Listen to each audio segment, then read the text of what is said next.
Hey, what is happening, Miami Dolphins fans? Welcome back to the Fins Up Network. It's Ben Morgan, and Jets week continues today as we tackle our keys to victory against those New York Jets. Get back to our winning ways, stay atop of the AFC East. Most importantly, support our boy, Tua Tagovailoa. Get him a win as he heals up. But as we do for these videos, we gotta hear from you as well. Drop your top keys to victory in the comments below. And if you have a Dolphins Jets related question that you would like me to address on the final preview and prediction video, which drops Saturday morning, go ahead and drop that in the comments as well. And I will get to as many of those as possible. Let's jump into some keys to victory. First one's an obvious one, but this week more important than ever. Don't turn the ball over. Look, I absolutely hate the idea of trotting out an offense that's basically like a game manager type of approach. It essentially feels, as Dolphins fans, we have lived the last 2 decades with that approach. But honestly, if the Dolphins don't give the Jets extra possessions this week, we should leave that game with a win. And honestly, last week, watching that game on Thursday, I was in a funk right after the injury to Tua happened. I mean, it was a hard game to get back into, but it did seem that we were a bit more conservative on first and second down. We sort of took almost like let's hang in this game. Let's keep it third and manageable. That was kind of the approach. And like I said, I hate that style of offense, and I definitely don't think we necessarily need to be that level of conservative. Look, Teddy Bridgewater has had now a full week plus to prepare for this game, to prepare for this defense. The script, the offensive philosophy is going to be tailored to him, his strengths. So I don't think we need to do anything too drastic, but if we put Teddy in positions to succeed, get the ball out of his hands quickly, establish some sense of a running game. Let's get that puppy going. Run game coordinator Mike McDaniel, let's get that puppy going. Let's make this a classic Teddy Bridgewater game. And if that sounds weird to you, if you don't know what that means, I watched a lot of Teddy Bridgewater in Denver for some reason. And you know what it is? It's just a boring game.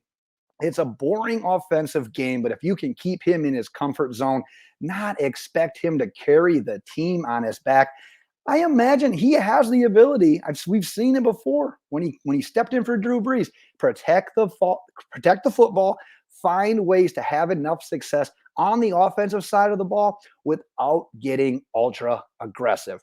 Let's move on to key number 2, and this is put them away / no comebacks. And this next key to victory kind of seems like it may contradict key number 1 that I just made, but give me a second to explain what I mean here. The Jets have 2 wins this year, 2-2 through the first quarter of the season. One against the Browns, where based on ESPN's win probability, the Browns had a 99.9% chance to win that game at the 2-minute warning. We all know the crazy that ensued from there. The Jets go on to win 31-30. But then their other win comes last week against the Steelers, where the Jets go ahead and score 14 unanswered in the final 7.5 minutes of that fourth quarter. And trust me, I watched a lot of that game. The thing about when the Dolphins play on Thursday, you get a lot of free time on Sunday to watch other football, and it can be a good thing. And it was a good thing because I knew we had the Jets this week, and we've got the Steelers coming up in a couple of weeks. But it can be a bad thing as well because I chose to spend my free time watching Jets Steelers, and I can tell you that it was not good football on either side of the ball for really either team. It made me feel very confident that we can go into New York as the visiting team and leave that stadium with a win with Teddy Bridgewater as our quarterback. But it also taught me that through this first quarter of the season, through the first 4 weeks, the Jets have the experience. They have the outcomes on their side of being able to compete and come back and win those close games. So if you can avoid these game-changing mistakes, potentially try to get out to a lead that's almost a little bit too insurmountable, and that's where it can be a little bit contradicting to key number 1. That may prove to be super important against a team, like I said, whose 2 wins have been a little bit more improbable than anything with the comeback victories. But let's go into number 3, and that is respect is earned and not given. And I really haven't done, like, in my lifetime of doing Fins Up Network videos, I've never really felt like I've been ranting. This may go down as my first ever rant in a YouTube video, because this, honestly, Dolphins fans, this is a game about pride. This is a pride game for your Miami Dolphins. You go all off season with just the constant chirping. Tua doesn't have the arm strength. Tyreek's going to fail without Patrick Mahomes. We finally put aside these quarterback rumors, but then there's still all the doubts about Tua and a brand new head coach. And then guess what? We jump out to a 3-0 start to the season. We jump to number 1 for the first time in my lifetime as a Miami Dolphins fan in ESPN Power Rankings. And I know they're meaningless, but at the end of the day, it was cool to see your team on top for the first time ever. And then boom, just like that, Tua goes down. We're instantly back into controversy, and this time it's not about backup quarterbacks like Deshaun Watson or something, but it's independent doctors and it's concussion protocols.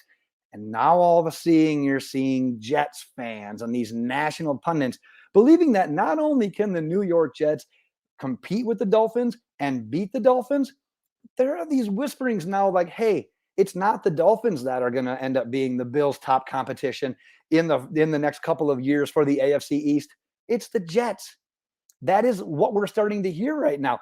And here's where the pride comes in. We haven't lost to this team since 2019. That's 4 straight wins. It's wins in 8 of the last 9 meetings.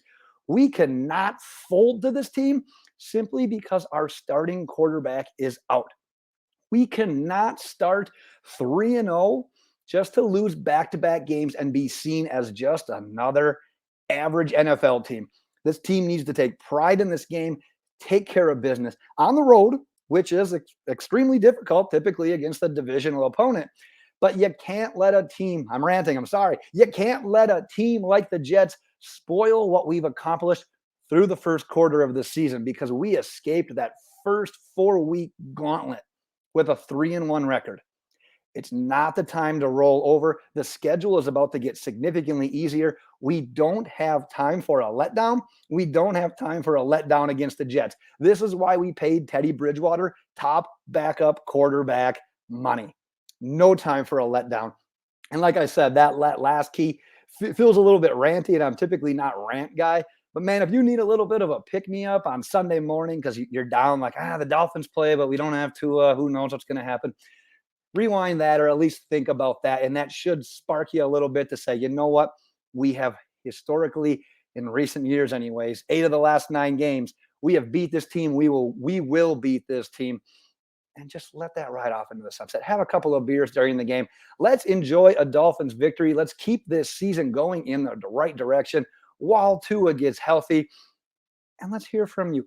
Drop your keys to victory in the comments. And like I said, if you've got any questions that you would like answered on that final Saturday morning preview and prediction video, drop those in the comments as well. But that is what I've got for today, Miami Dolphins fans. And until next time, Fins